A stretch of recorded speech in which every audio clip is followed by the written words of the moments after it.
di sini tidak ada lagi nanti sistem passing grade. Yang ada itu adalah pengisian formasi itu didasarkan pada peringkat terbaik. Artinya siapa yang nilainya paling tinggi kalau sesama kategori, itulah yang nanti yang mengisi formasi. Seperti itu Bapak Ibu. Bapak Ibu yang sedang bersiap-siap menunggu pendaftaran P3K Guru tahun 2024, di sini saya akan membahas mengenai kategori persyaratan pendaftaran P3K Guru tahun 2024 ini. Siapa sih yang bisa melamar? Kemudian di mana nanti kategori Bapak Ibu berada?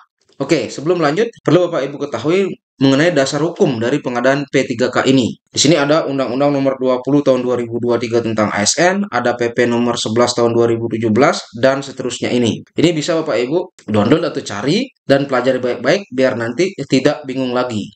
Oke, saya akan bahas dulu untuk yang putusan Menpan RB nomor 348 tahun 2024 tentang mekanisme seleksi P3K Guru tahun anggaran 2024. Di dalam keputusan Menteri ini, di diktum pertama dinyatakan bahwa kriteria pelamar P3K untuk jabatan fungsional guru tahun 2024 ini meliputi pelamar prioritas, guru XTAK 2, guru non-ASN, dan lulusan PPG. Nah, mungkin barangkali Bapak Ibu bertanya-tanya, siapakah sih yang dimaksud pelamar prioritas, guru XTAK 2, dan seterusnya ini?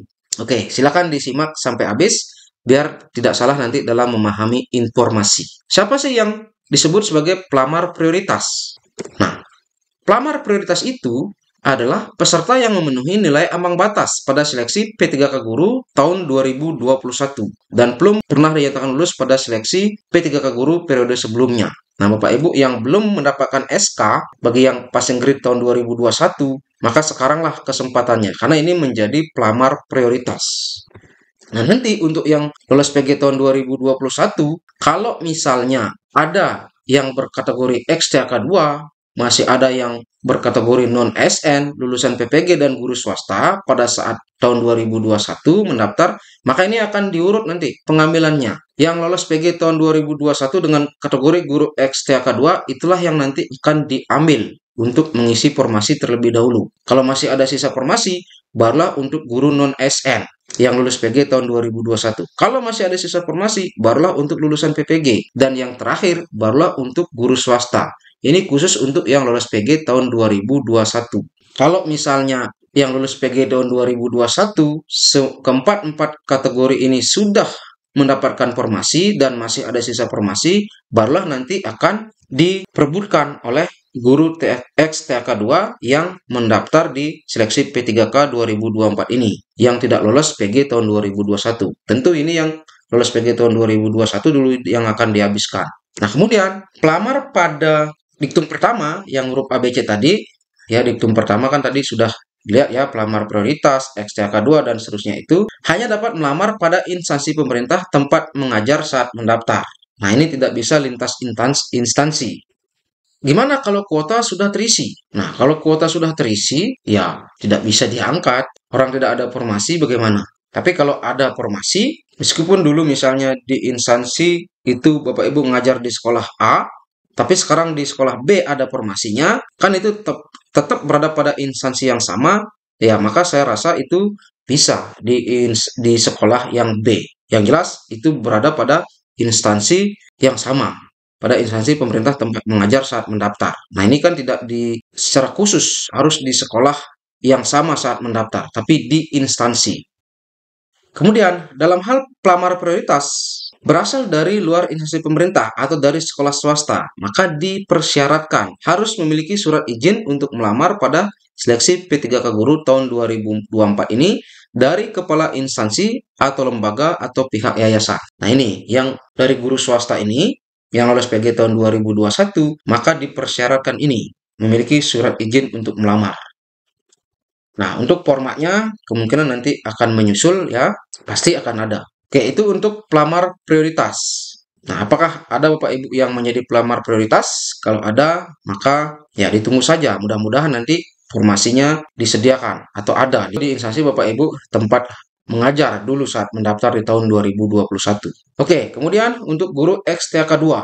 Nah, guru XTAK 2 ini adalah pegawai yang terdaftar dalam pangkalan data XTAK 2 BKN dan aktif mengajar di instansi pemerintah. Nah, kalaupun masih ada, saya rasa untuk guru XTK2 ini pasti sudah sedikit sekali sekarang. Karena ya dari tahun 2021 itu kan terus dia menjadi prioritas dalam pengangkatan. Oke, kemudian guru non-SN. Nah, guru non-SN ini siapa? Guru non-SN ini adalah guru yang terdaftar dalam pangkalan data atau database BKN yang aktif mengajar pada instansi pemerintah.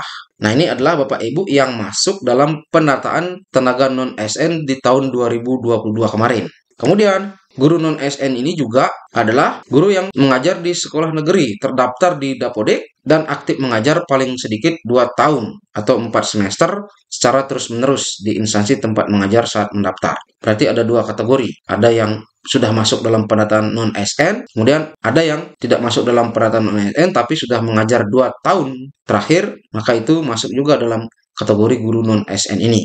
Ya, apakah Bapak Ibu masuk atau tidak di sini? Ya, silakan dilihat kapan pertama kali Bapak Ibu mengajar di sekolah tersebut.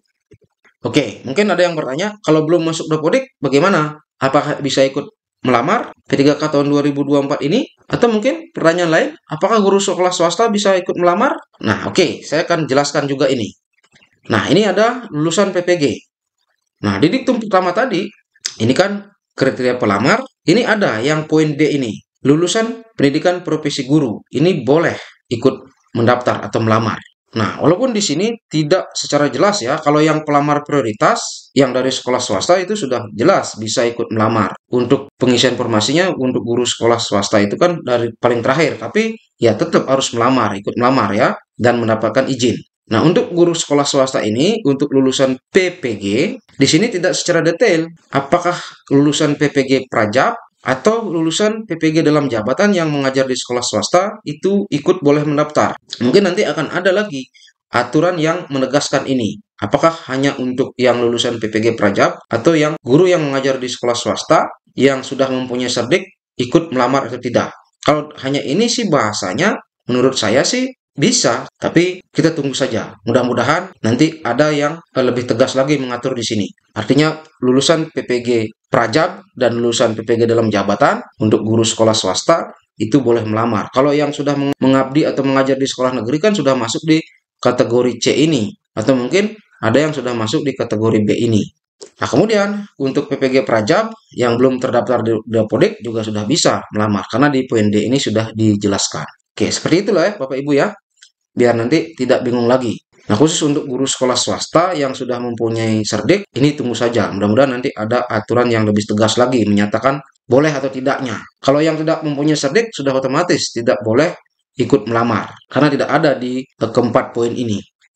Kemudian, bagi pelamar yang memiliki serdik, linear dengan jabatan yang dilamar, maka akan mendapatkan nilai paling tinggi 100% dari nilai paling tinggi kompetensi teknis. Kompetensi teknis itu nilai paling tinggi adalah 450. Nah, berarti yang sudah punya serdik nanti peluangnya besar.